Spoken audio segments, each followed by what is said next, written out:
This is the EnT podcast, conversations about education, technology, and culture, with Dr. Doug Reed and Dr. Matt Stranick.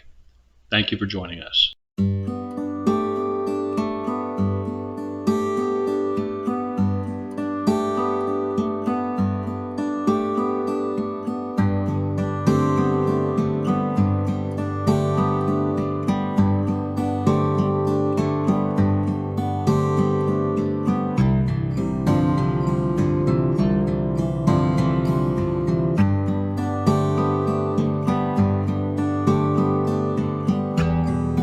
My name is Dr. Doug Reed, and I am located on Abagway, the traditional and unceded territory of the Mi'kmaq people. My name is Dr. Matthew Stranick, and I am located in Manaquesk in St. John, New Brunswick, which is situated on the traditional and unceded territory of the Wolastoqiyik Maliseet people.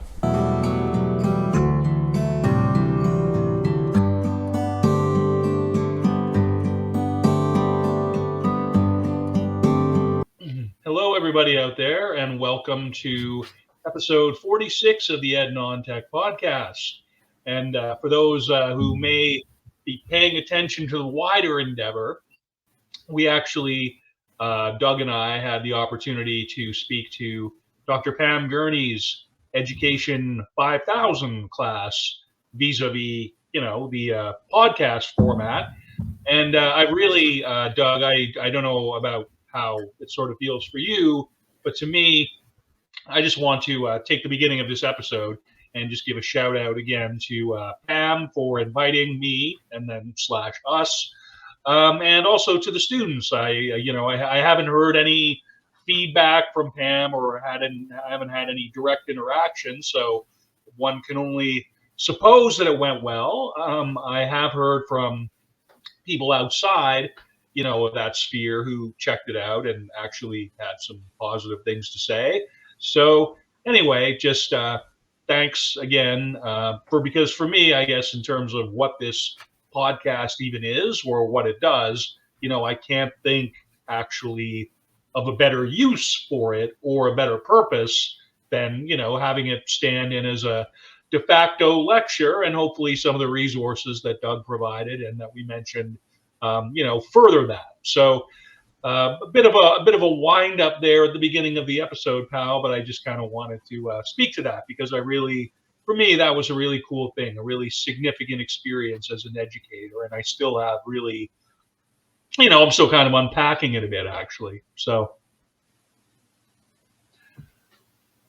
Yeah, I enjoyed it too. Now, to briefly change the subject, the topic this week is going to be H5P, which is interactive learning objects. And I'm glad we put this topic on hold to do that lecture or that virtual lecture, that asynchronous video that we created. And I really enjoyed it too, because I have treated all of these because I don't have a history in being a DJ or being a performer or a personality or anything like that. But I have experience teaching to young students and to much older students. So to have that structure was really nice. I really enjoyed it when we did it the other day.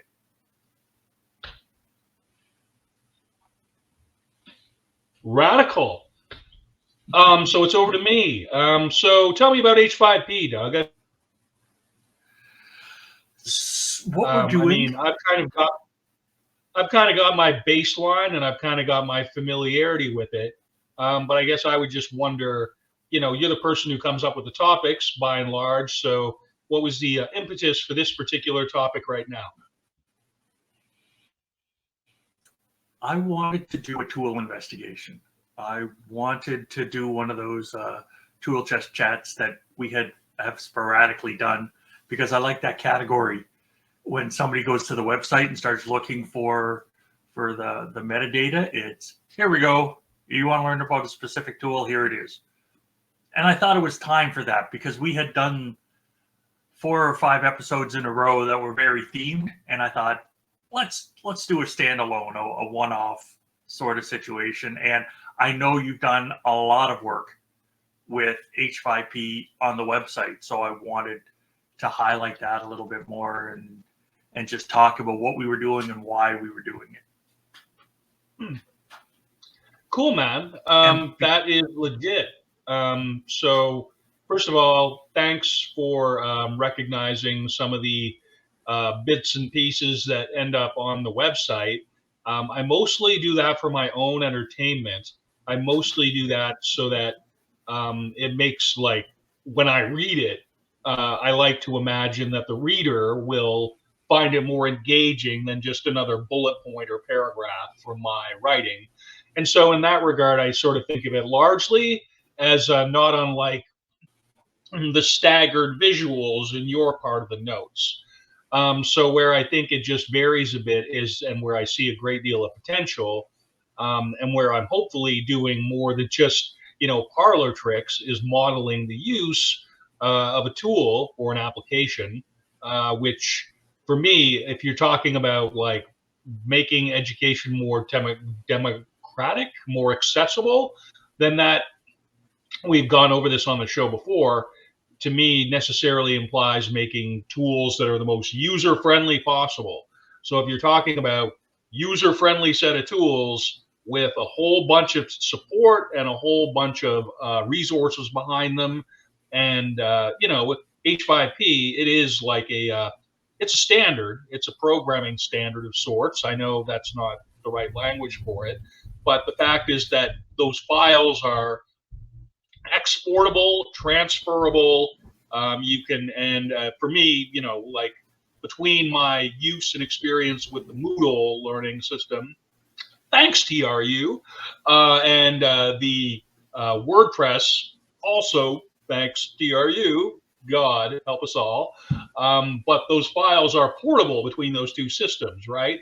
And with Moodle, which is like one of the sort of more widely known and widely used learning management systems, it's actually embedded as a core function within it. Like, it's like any instance of it that you get from anywhere is going to have that plugin basically embedded in your starter set with the product.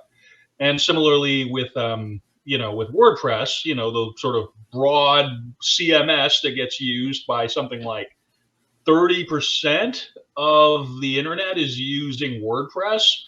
And again, the interface for WordPress is just so dead simple from a user standpoint. And that was one of the reasons why it started as blogging software. So you talk about just like a readily, easy to use, straight up maintained plugin that you just get into your WordPress thing, and away you go. So much rambling at length here. I know you probably expected that with you pick the topic, so I'll just pass it over to you, bud. I'm curious about some of these references you found. So what we have is, because I've been around for a while, I want to jump back before H5P just to give anybody of my vintage an idea of what's going on. So interactive learning objects have been around for a while, and it used to be a whole different package of things. It used to be Flash. Like Macromedia Flash used to be the thing that people would build. And once you got good at it, wow, you could do amazing stuff. But getting good at it was hard, and it was expensive because Macromedia Flash was a thing.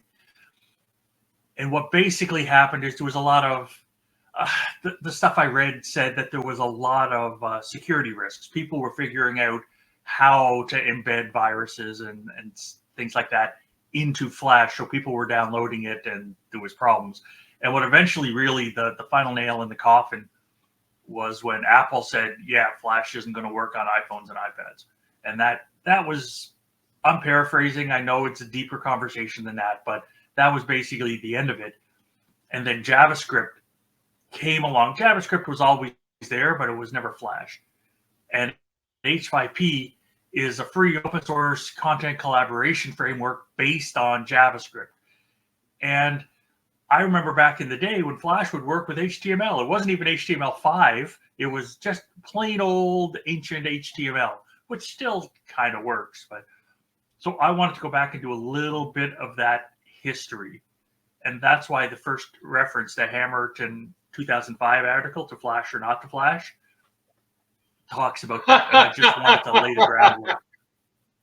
That's a hell of a title, To Flash or Not to Flash. That's, thinking on the various connotations of the English language.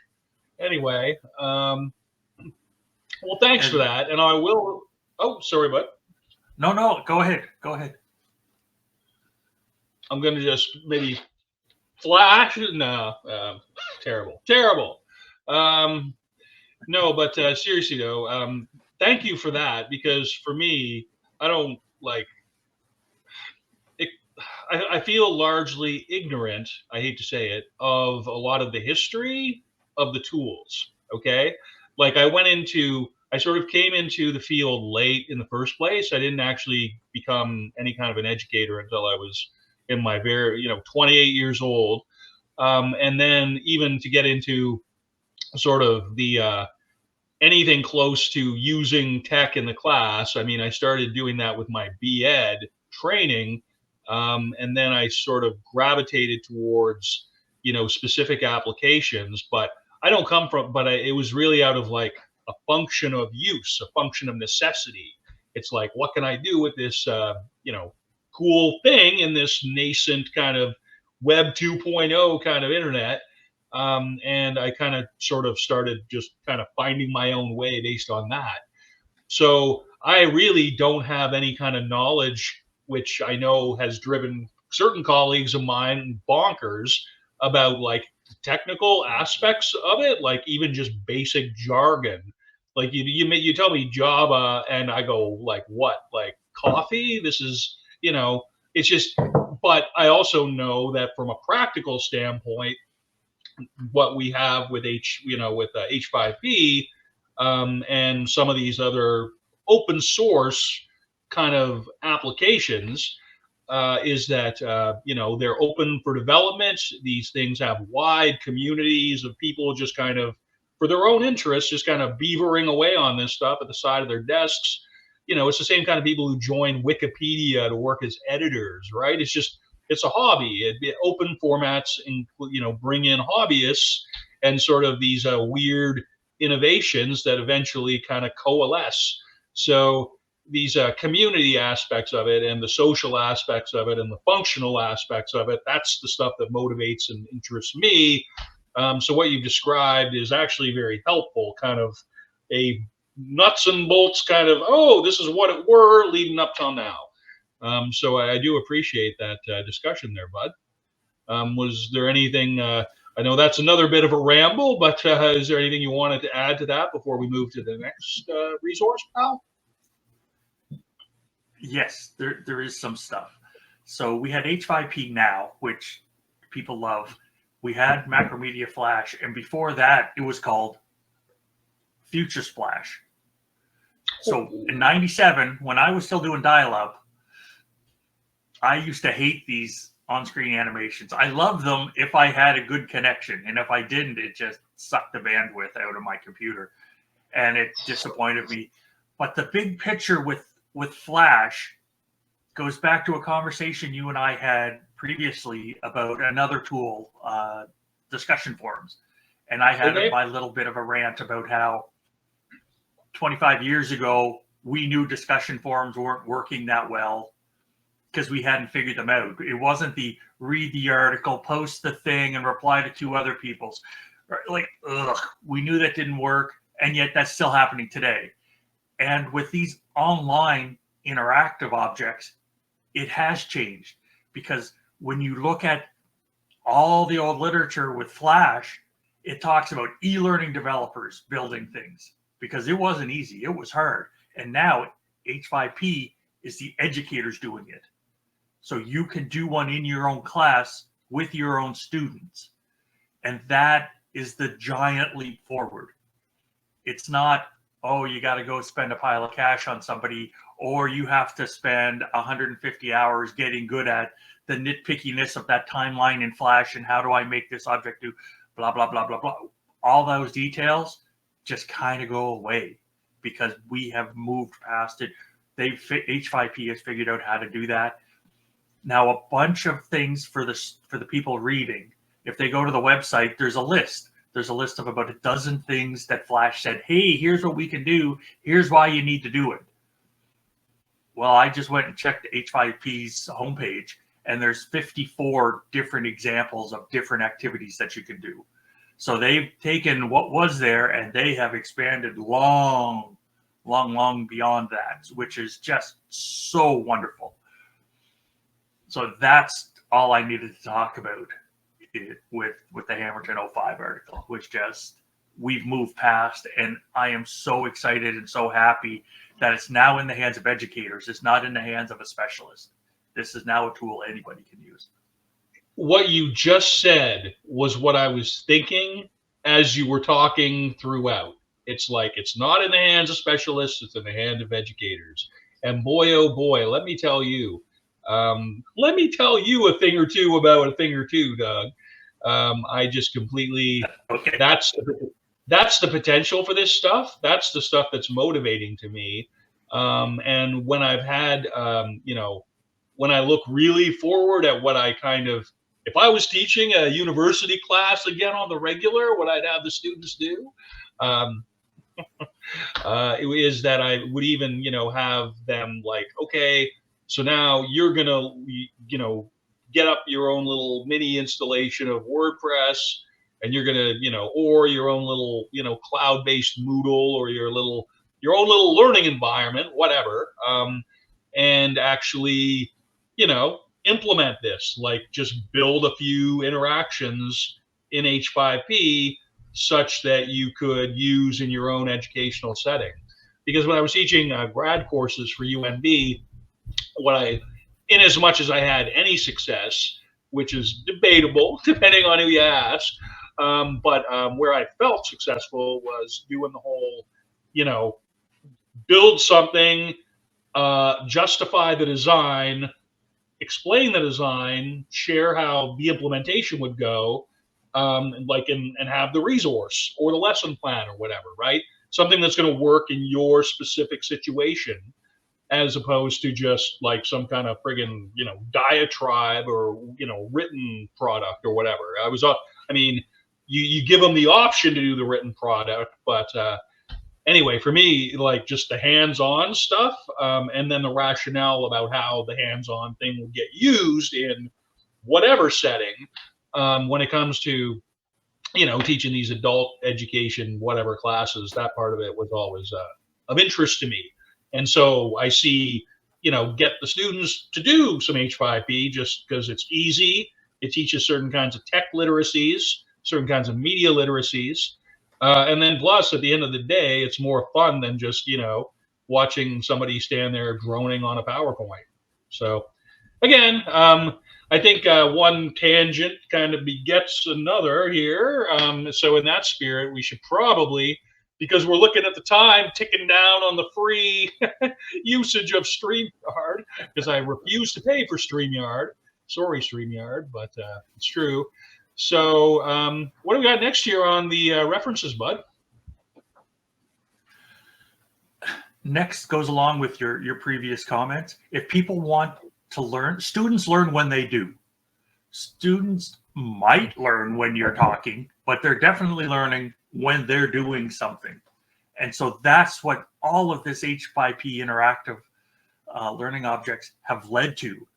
And Churchill and Hedberg in 08, if that article is an evolution, even though it is only 3 years from the previous one, the Hamilton article, it's more about any time inside and outside of classrooms. So you can see that jump in the philosophy and how things work. It's not do this on your website in class. It's now they can go do it whenever.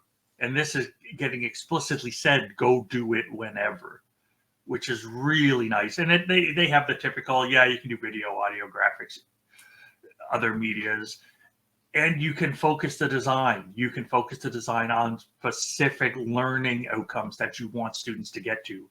And as an educator, that's what I want. I don't want the off-the-shelf thing. I need to get it to where I need to get it. So the manipulation of it and me adjusting it has to be me doing it. because every time I've dealt with a designer, and I have a lot of good designer friends, and they always say the same thing. Yeah, you're like every other client. You don't know what you want, because I just don't have the right language to explain it the proper way. So it's the getting to the anytime in and out of classrooms, not just here, do it here this specific way, and it's giving more freedom to the students for them to do and them to interact with and them to engage with. So I wonder what your thoughts are on that. So rad. My only thing, I sort of made some kind of visual contortions just to get a thought out of my system rather than kind of barge in, is just kind of like, I don't know, man, designers. It's like designers sort of think that they got an advanced skill set, and I don't know that that's true. Sorry. The whole thing, like designers, I read this book by a couple of screenwriters, and these screenwriters, they basically said, like, anybody with the right set of credentials can kind of walk in and be a Hollywood director. Anybody, any Joe Schmo could be put in as a director, and if you can sort of talk it up a certain way, they'll let you make at least one really high budget movie. And that doesn't mean they have any particular set of skills. That just means that they are such that within the confluence of the event, they are credited with leading it in some sense to success or lack thereof. And like, I think design is something that comes from context. And I think, people are embedded within context, and, sometimes you need to be able to separate yourself from that and sort of bring in some interventions, if you will. So we're talking about moving from an educational thought to moving to an educational action, vis-a-vis media formats. So I think, like, if you have somebody who's like you can talk to and can give you some insights that are helpful, then fine, if it's an actual dialogue. But these people who are just kind of outbilling themselves as like, oh, well, I got website design, I got media experience, just like, fine. I mean, I know everybody's got to provide for their family, but unless you actually want to talk to me about like what my thing is, I think I'll just go with my own, determinations, right? So again, not to malign a whole professional class of people, but anyway, there's my ramble, my unfortunate tangent that had nothing to do with the reading. Sorry, dude. Well, along that line, I find there's two different types of people, the open-minded and the closed-minded. And I find the open-minded want to learn and they want to engage and they want to do better. And some people are just closed-minded. They already know everything, and this is their little box that they live in, and they're the experts or the masters of their domain, or however they see it. And I have had some developers and designers that are exactly that. This is the only way to do it, so this is it. And then we have the other ones that, yeah, let's have that conversation. What can we do? Let's engage. Let's be the team players. So I think a lot of us have run into them as time has gone by. So some I think are wonderful, and some are like, okay, I'll grit my teeth and get through working with you or trying to work with you. It's one of those things that happens. I get it. I've talked to a lot of teachers that they're experts. They know everything. So go ahead. Sorry.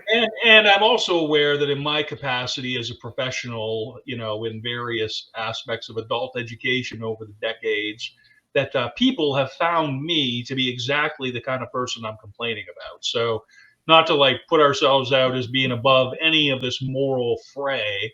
It's just, it's interesting when you can find a moment and think about it and potentially learn from it. And just to speak further briefly to, this notion of breaking down expertise from the silos of, the technocrat or whatever class, developers, designers. I'm just hitting designers, but no.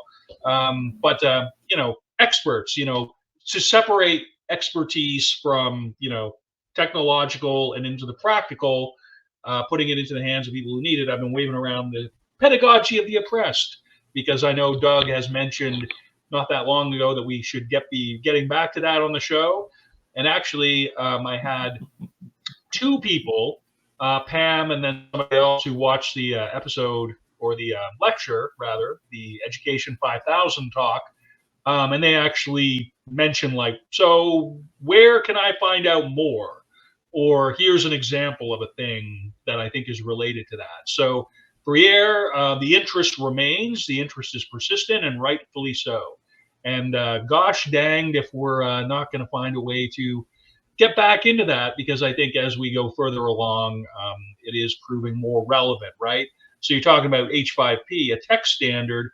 You're really talking about embedded value systems that go into producing that on a number of levels and across a number of networks, and ultimately leading to this really neat functional tool set that I could teach my 14-year-old to use within an hour for sure. And he could make a little video about it and teach cooler things to do than that. So tirade for tirade, friend. Where are we going next? Where we're going to go next is Singleton and Charlatan 2020, creating H5P content for active learning. So I've jumped ahead 12 years, and basically we're at the point where people are agreeing that active learning is a proven method to use in educational design and practice. And it's one of those, oh, you mean we get people to do stuff and they learn? Wow, isn't that cool and amazing? Why do we have to write that down? But we do. So anyway, that's where we're at. Awesome. And basically that's it. I just chuckled at somebody had to write that down. So to make it clear.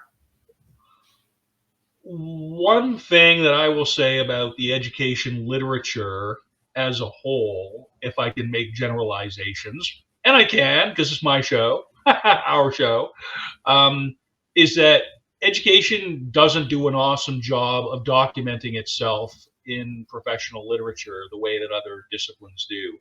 And in that sense, I mean, you talk about, you look at engineering, you look at like, the so-called hard sciences, the empirical sciences, and the social sciences just have a wretched reputation in terms of not even like lack of methods, but lack of like just knowing how to present themselves to other disciplines.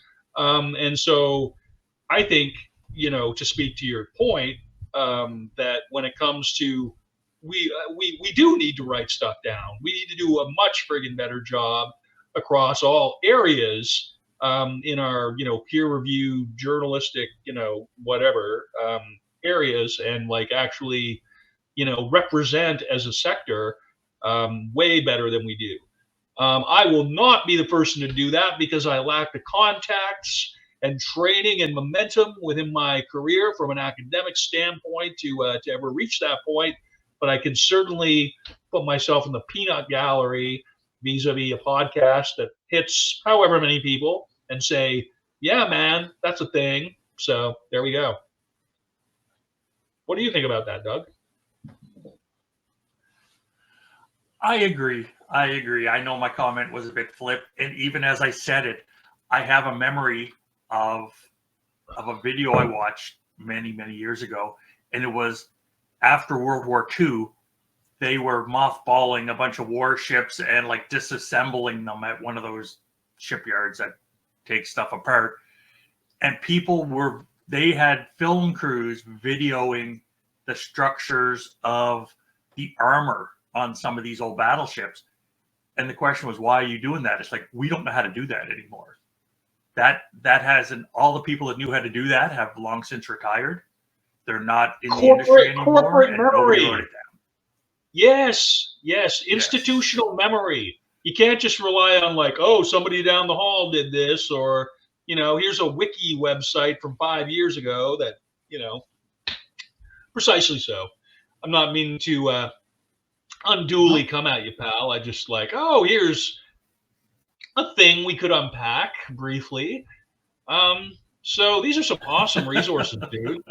I like how you're even moving further ahead in the timeline. So we go from 2020 to 2021 with this next one. Mm-hmm. Looks like a conference paper. Wixono. Yeah. You can try saying with that. Sono,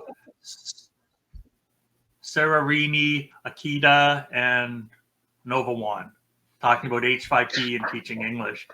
And what they do is I like the way they put together, and they talked about if you use H5P, you're equipping the teacher with years to engage students in the learning process.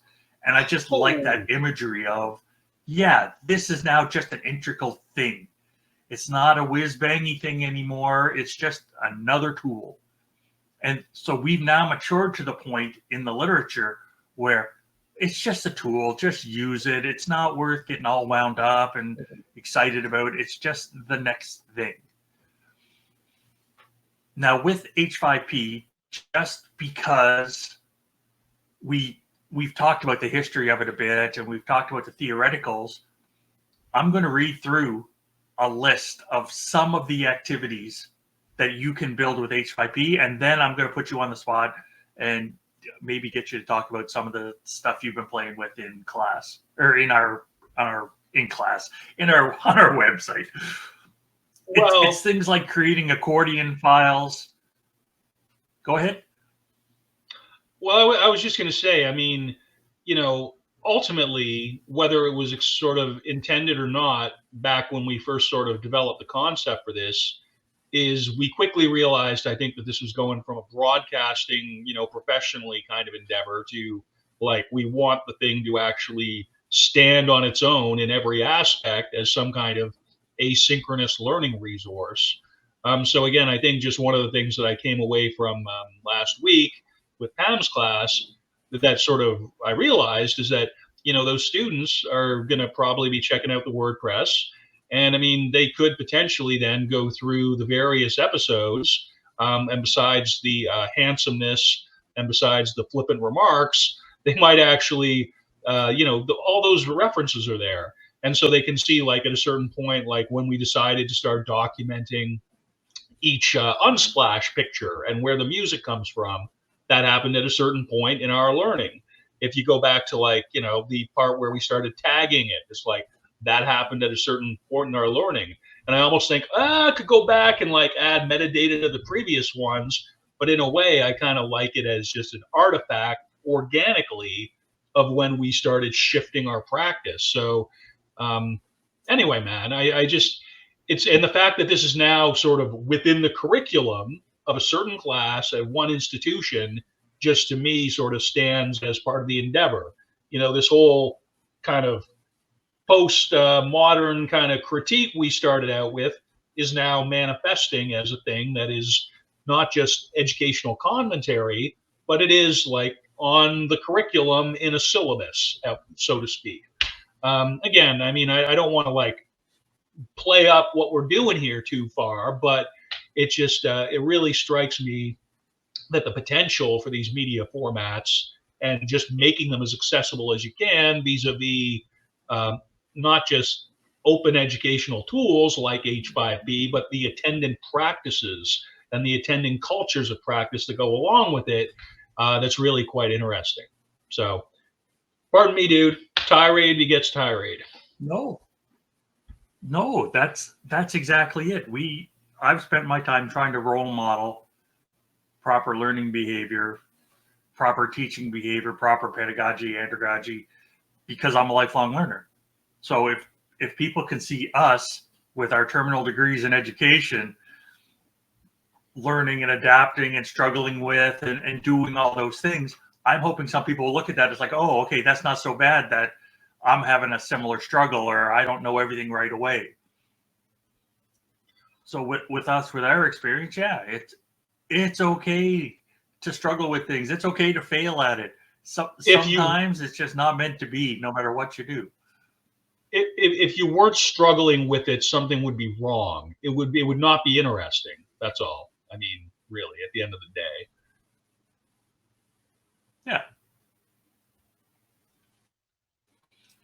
Yeah. Now to jump back to tirades, I'm going to have a bit of a list of some of the things you can do with H5P.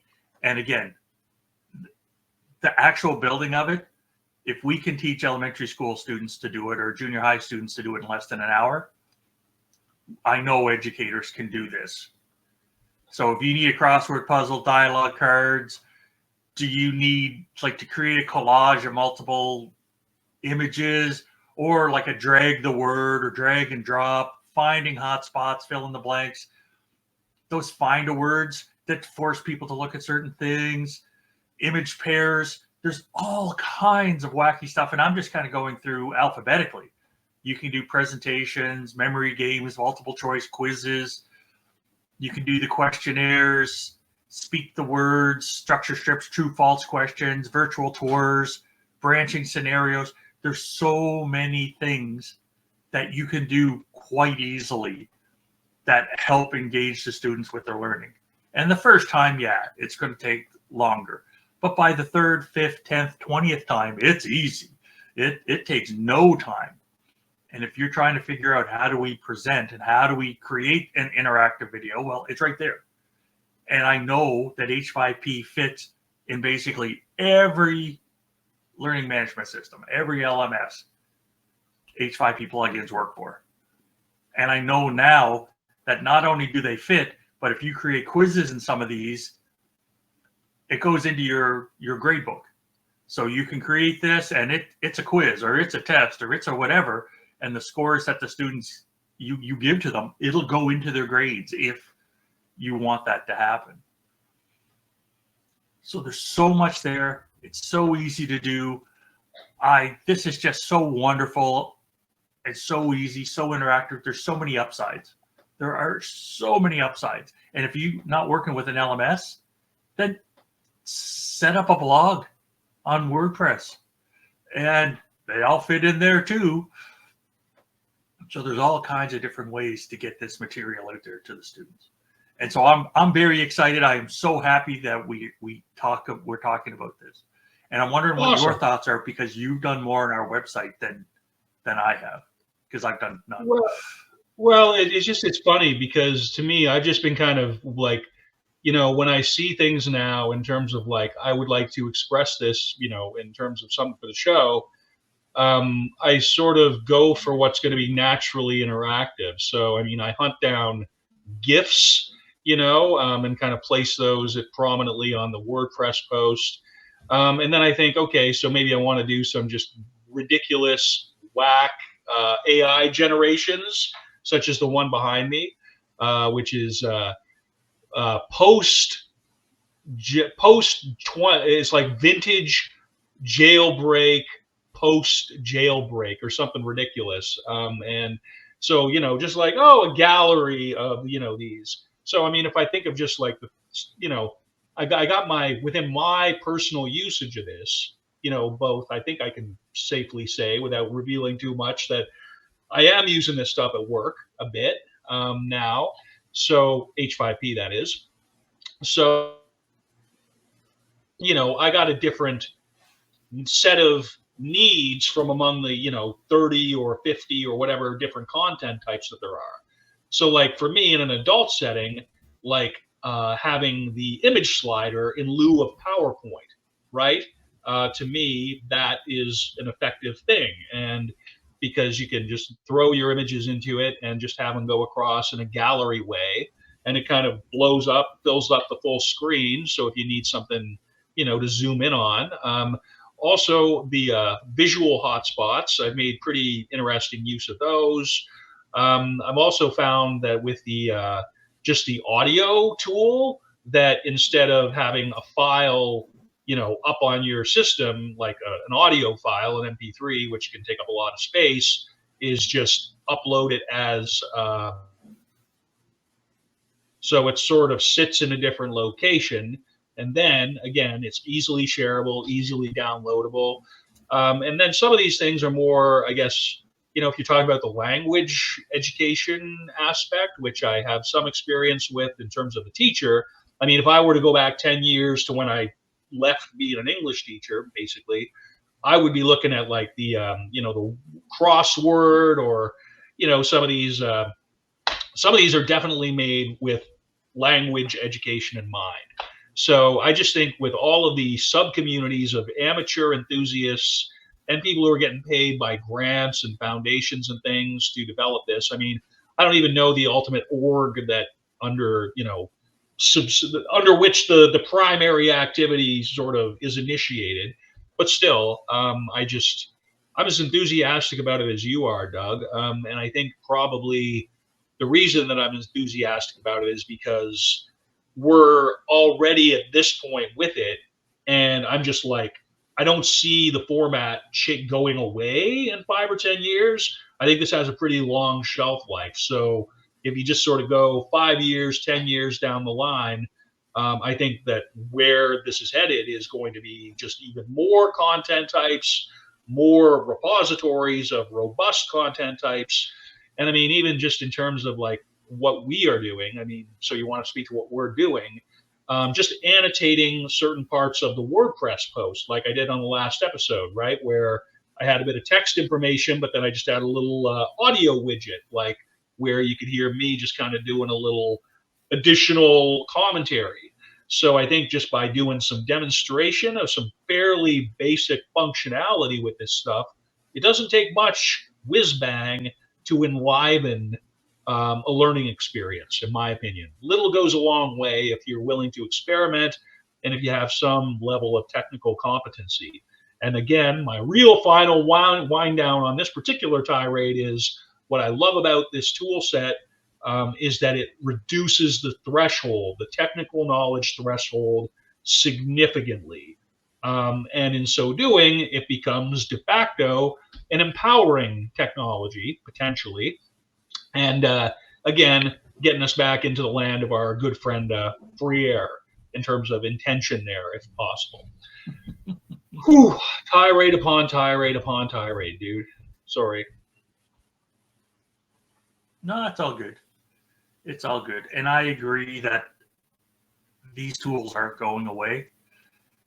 We look back to 1997, so it's been, 27 years that these have existed, and they're more popular now than ever before. So they're not going away.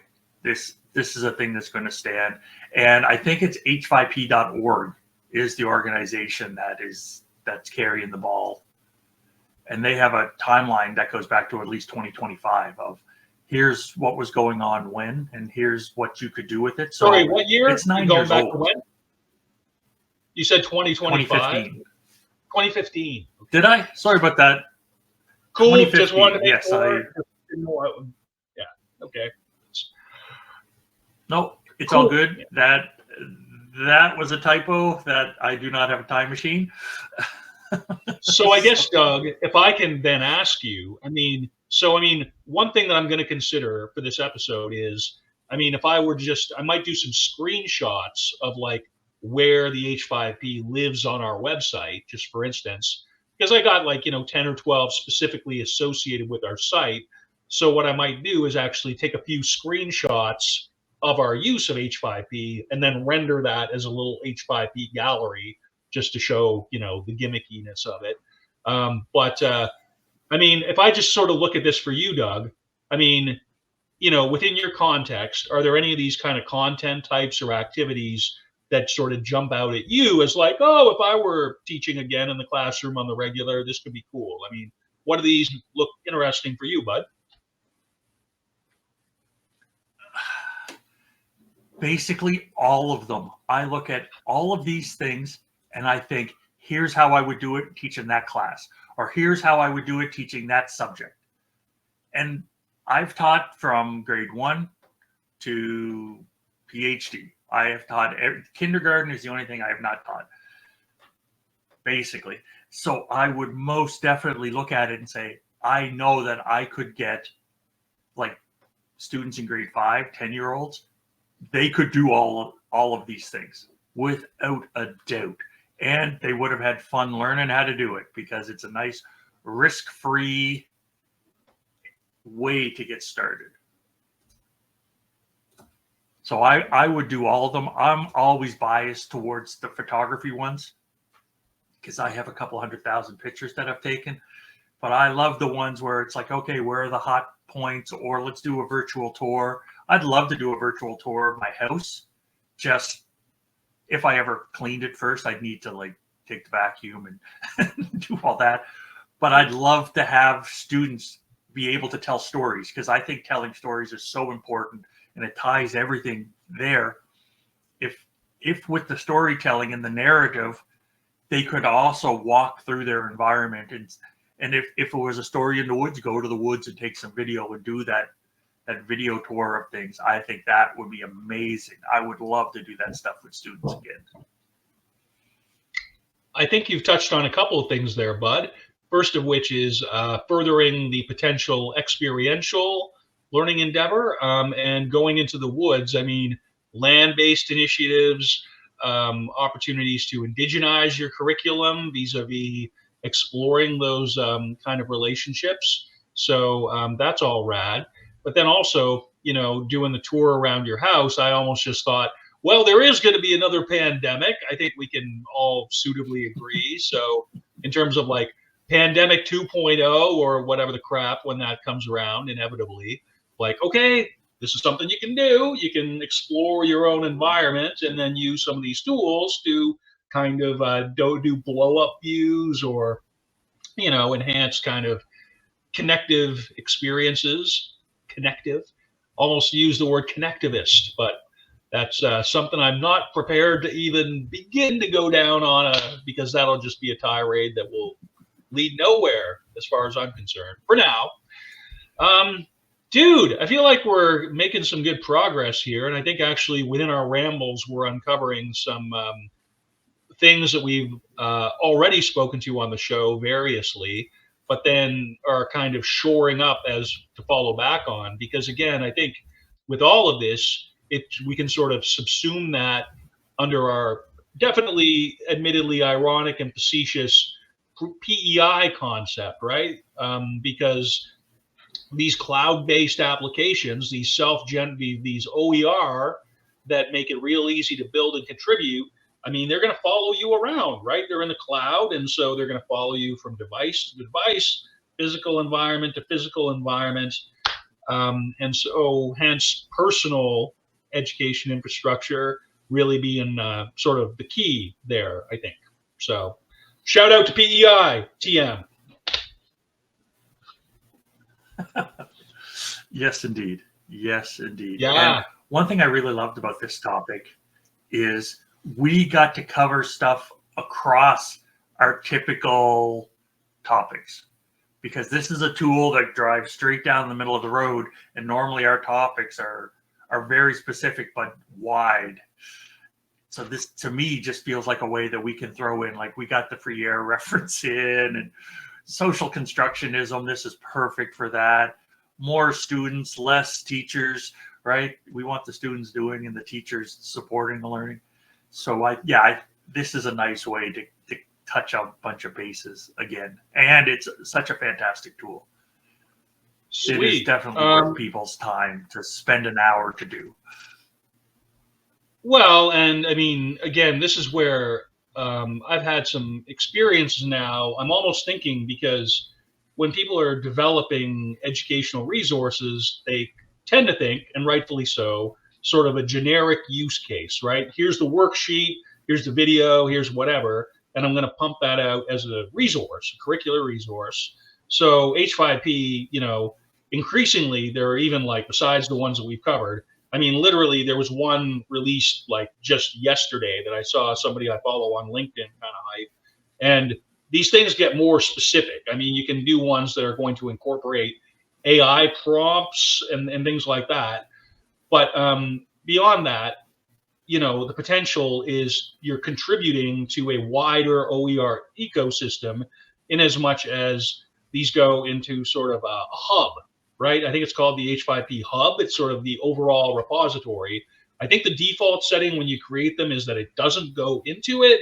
I have yet to really explore that aspect of the relationship between the wider hub. But, you can do like a little personal clip of you just reading, say a poem for your literature class or whatnot. And I mean, you have not just your own personal use of it, but then vis-a-vis the hub, vis-a-vis these other avenues of sharing it, because the file is such a widely accepted format, you could even just literally put it up as a, downloadable thing attached to an email or, your most basic blog post, and other people could just click it and then away they go. With the ability, with the H5P tools, it's important to modify it.